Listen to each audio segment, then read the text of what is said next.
Hello साथियों, स्वागत है आपके अपने यूट्यूब चैनल रत्नेश क्लास से जौनपुर में। तो आज हम पढ़ने वाले हैं क्लास 12 फिजिक्स का पहला चैप्टर, जिसका नाम है विद्युत आवेश, कूलाम का नियम तथा विद्युत क्षेत्र। ठीक है, इस चैप्टर को शुरू करने से पहले आपको बता दें, यह पार्ट फर्स्ट है, इसका इंट्रोडक्शन। इसके बाद भी इस चैप्टर के पार्ट आते रहेंगे जब तक यह चैप्टर खत्म नहीं हो जाता है। ठीक है, तो इंट्रोडक्शन यानी कि कुछ ऐसी बेसिक चीज़ें बताएंगे जो सवाल को आगे हल करते समय या फार्मूले को डिराइव करते समय हमको काम में आएंगी। ठीक है, तो आइए देखते हैं इसका पहला टॉपिक क्या है। इसका पहला टॉपिक है विद्युत आवेश। ठीक है, विद्युत आवेश। तो विद्युत आवेश क्या होता है आपको हाई स्कूल में बताया गया है, लेकिन एक बार फिर से सुन लीजिए। ठीक है, विद्युत आवेश क्या होता है कि किसी पदार्थ का वह गुण, ठीक है, किसी पदार्थ का वह गुण जिसके कारण उस पदार्थ के अंदर चुंबकीय गुण, ठीक है, या फिर विद्युत का जो गुण है या प्रभाव है उत्पन्न हो जाए, उस गुण को हम क्या कहेंगे? विद्युत आवेश। ठीक है, अब जैसे आप छोटे रहे होंगे क्या करते हैं, जैसे ये पेन है, ठीक, जैसे मार्कर है हमारा, आप छोटे रहे पेन से क्या करते थे, ऐसे बाल में रगड़ करके छोटे छोटे कागज के टुकड़ों के पास ले के जाते हैं। तो उसमें क्या होता है, वह जो पेन है वह छोटे छोटे टुकड़ों को आकर्षित कर लेता है, लेकिन यह केवल कुछ सेकंड के लिए ही आकर्षित करता है। लेकिन फिर अगर उसको आपको छोटे टुकड़ों को उसमें चिपकाना हुआ तो फिर से आपको इसको बाल में रगड़ना पड़ेगा। यानी कि हमारे बालों द्वारा यह पेन क्या होती है, आवेशित हो जाती है। या अपने हाथ को हम अगर दोनों हाथों को ऐसे रगड़ते हैं तो हमारा हाथ भी बहुत जल्दी ही गर्म हो जाता है रगड़ने से। क्यों? क्योंकि इनमें घर्षण हो रहा है और ये भी आवेशित हो रहे हैं। ठीक है, तो आइए देखते हैं इसका डिफिनेशन क्या हो जाएगा। किसी पदार्थ का वह गुण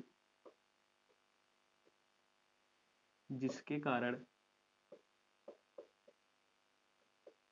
कारण उसमें विद्युत अथवा विद्युत अथवा चुंबकीय प्रभाव उत्पन्न होता है,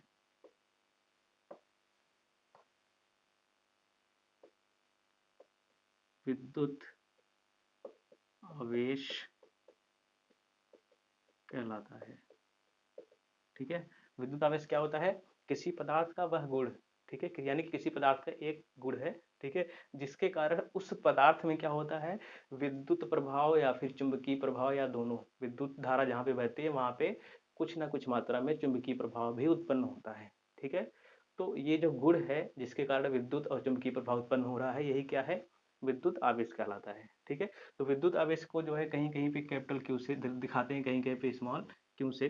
तो कक्षा 12 में जो है हर जगह स्मॉल क्यू से इसको दर्शाया गया है। ठीक है, तो आइए देखते हैं विद्युत आवेश का फार्मूला क्या होता है। विद्युत आवेश स्मॉल क्यू बराबर एन ई। ठीक है, और इसका जो एस आई मात्रक होता है, ठीक है, एस आई मात्रक होता है, वो होता है कूलाम। ठीक, इसका एक और मात्रक होता है, लिखना चाहे लिख लीजिए, या एम्पियर सेकेंड, या एम्पियर सेकेंड। कूलाम भी होता है, एम्पियर सेकेंड भी होता है, जो मर्जी आप दोनों याद रखिए। ठीक है, तो यहाँ पे हम जान लेते हैं, यहाँ पे क्यू तो आवेश है, ठीक है, एन क्या है और ई क्या है। ठीक है, तो वेयर, यानी कि जहाँ एन बराबर, एन क्या है? इलेक्ट्रॉनों इलेक्ट्रॉनों की संख्या, इलेक्ट्रॉनों की संख्या, और ई क्या है? ई बराबर है इलेक्ट्रॉन इलेक्ट्रॉन पर आवेश। ठीक, इलेक्ट्रॉन पर आवेश, एन क्या है? इलेक्ट्रॉनों की संख्या, ई क्या है? इलेक्ट्रॉन पर आवेश। तो यहाँ पे जान लेते हैं कि एक इलेक्ट्रॉन पर कितना आवेश होता है। ठीक है, एक इलेक्ट्रॉन पर कितना आवेश होता है? एक इलेक्ट्रॉन पर आवेश बराबर कितना होता है? 1.6 गुणे 10 घाते माइनस 19। ठीक है, 1.6 गुणे 10 घाते माइनस 19 गुलाम, कितने गुलाम होता है? ठीक है, आवेश का मतलब गुलाम, इसलिए गुलाम। अगला ये जान लीजिए कि एक कूलाम में अगर कोई पूछ दे कि एक इलेक्ट्रॉन पर कितने आवेश होते हैं तो आप बता देंगे कि 1.6 × 10⁻⁹ कूलाम होता है। लेकिन अगर कोई पूछ दे कि बताइए एक कूलाम में कितने इलेक्ट्रॉन पाए जाते हैं, ठीक है, यह भी कभी कभी पूछा जाता है कि एक कूलाम में कितने इलेक्ट्रॉन पाए जाते हैं। तो लिख लीजिए, हमेशा याद रखिएगा, एक कूलाम बराबर 6.25 × 10⁻18 इलेक्ट्रॉन, ठीक है, गुणे 10⁻18 इलेक्ट्रॉन। तो एक कूलाम पर जो है 6.25 × 10⁻18 इलेक्ट्रॉन पाए जाते हैं। तो यहाँ पे यह जो है इलेक्ट्रॉनों की संख्या है एक कूलाम में, ठीक है। तो चलिए बढ़ते हैं इसके नेक्स्ट टॉपिक पे, जो कि आवेश से ही रिलेटेड है। यहाँ पे हम जानेंगे कि जो हमारे आवेश हैं वो कितने प्रकार के होते हैं और उनके गुण क्या क्या होते हैं, ठीक है। तो आइए देखते हैं। आवेश हमारे देखिए दो प्रकार के होते हैं, एक प्लस होता है, एक माइनस, यानी कि एक धनात्मक होता है आवेश, एक ऋणात्मक, ठीक है। धनात्मक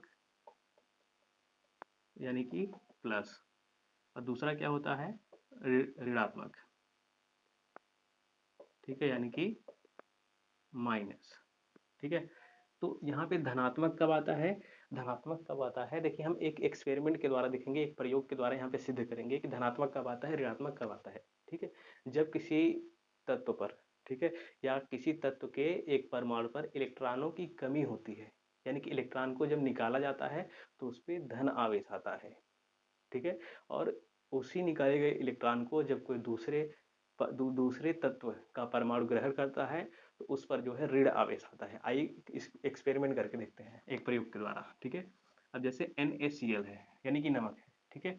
इसमें देखेंगे तो यानी कि सबसे पहले हमारा यहाँ पे सोडियम और क्लोरीन ये एक दूसरे से कैसे जुड़े हैं, ये इनके आवेश को निकालते हैं। सोडियम, इसका परमाणु क्रमांक 11, और इसको हम K, L, M और N पद्धति से इसका इलेक्ट्रॉन बांट देंगे, ठीक है। उसी तरीके से क्लोरीन का 17 क्या हो जाएगा, सोडियम का कितना हो जाएगा, पहले सोडियम का इलेक्ट्रॉनिक विन्यास करिए, 2 8 1, और इसका कितना हो जाएगा, 2 8 7। देखो अष्टक नियम ये कहता है कि किसी भी परमाणु के अंतिम कोष में, यानी कि सबसे अंतिम वाले कोष में कितना इलेक्ट्रॉन होना चाहिए, कम से कम 8 इलेक्ट्रॉन होना चाहिए, ठीक है। लेकिन इसमें कितना है, इसमें 1 है सोडियम में, और इसमें कितना है, 7 है। तो अगर यही सोडियम अपना 1 इलेक्ट्रॉन दे देता है तो सोडियम पर एक प्लस चार्ज आ जाएगा, ठीक है, और क्लोरीन वही इलेक्ट्रॉन ले लेगा, ठीक है, यानी कि अपने में जोड़ लेगा, तो उस पर क्या आ जाएगा, एक ऋण चार्ज आ जाएगा, ठीक है।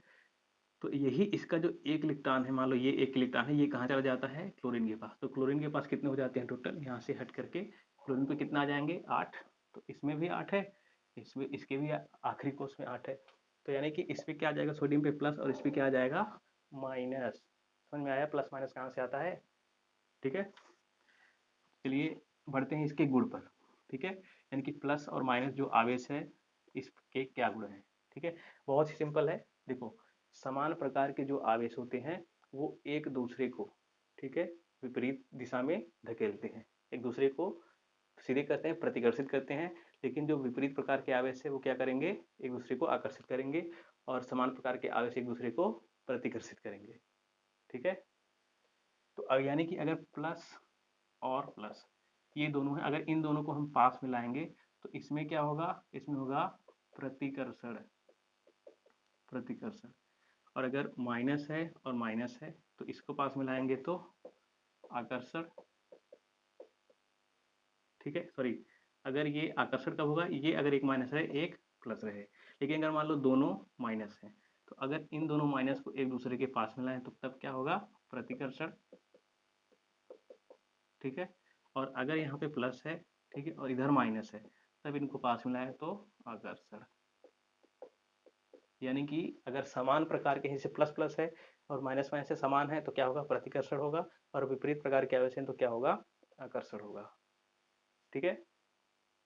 अब देखिए अगला टॉपिक है हमारा आवेश संरक्षण का सिद्धांत। बहुत ही सिंपल है, जैसे आपको कक्षा 11 में बताया गया होगा द्रव्यमान संरक्षण का सिद्धांत, कि द्रव्यमान को हम क्या कर सकते हैं, ना तो उत्पन्न कर सकते हैं ना तो नष्ट कर सकते हैं, बल्कि एक रूप से दूसरे रूप में परिवर्तित कर सकते हैं, ठीक ऊर्जा संरक्षण के सिद्धांत की तरह ही है, ठीक है। तो उसी प्रकार से यहाँ पे जब इलेक्ट्रॉन चलता है, इलेक्ट्रॉन जब बहता है तो उसके कारण एक प्रकार की ऊर्जा बहती है जिसको हम कहते हैं विद्युत धारा। विद्युत धारा क्या है? एक प्रकार की ऊर्जा है। तो इसको भी हम आवेश को भी, यानी कि आवेश आरक्षण के सिद्धांत को भी हम कह सकते हैं कि आवेश को ना तो उत्पन्न किया जा सकता है ना तो नष्ट किया जा सकता है, बल्कि एक रूप से दूसरे रूप में केवल परिवर्तित किया जा सकता है। ठीक है, तो ये इसका जो है आवेश संरक्षण का सिद्धांत है, बहुत ही सिंपल है। तो देखिए ये हमारा आज का टॉपिक हो गया। ठीक है, अब इसके नेक्स्ट टॉपिक में हम मिलेंगे कि यहाँ पे विद्युत धारा के चालन की विधियाँ बताएंगे और यहाँ पे सुचालक, ठीक है, कुचालक और अर्धचालक इसके बताएंगे कि क्या चीज़ें हैं। ठीक है, चलिए मिलते हैं नेक्स्ट वीडियो में।